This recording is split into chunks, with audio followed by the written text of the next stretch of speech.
کوفہ والوں مسافر نہ سمجھو، میں آیا نہیں ہوں، بلایا گیا ہوں۔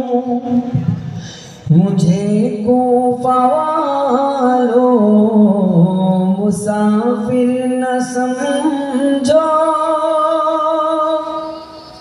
میں آیا نہیں ہوں، بلایا گیا ہوں، کہ مہمان بنا کر ستایا گیا ہوں۔ میں رویا نہیں ہوں، رلایا گیا ہوں۔ خدا جان کیسی ہے یہ میزبانی،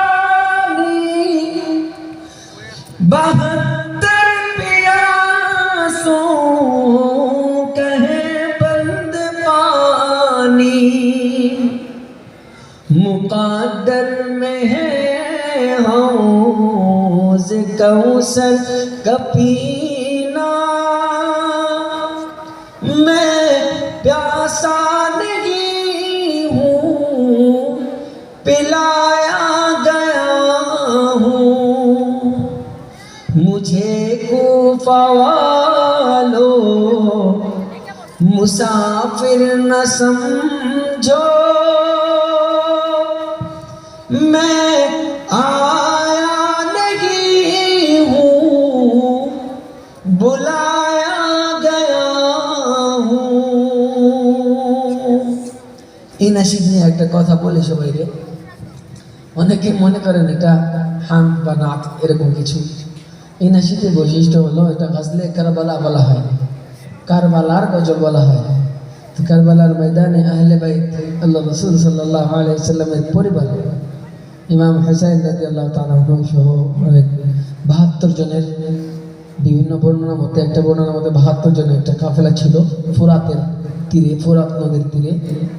সেখানে তাদের সাথে যে নৃশংস আচরণ সংঘটিত হয়েছিল, সেই ঘটনার প্রেক্ষিতেই এই নাশিদ বানানো, এই কালাম বানানো, গজল বানানো।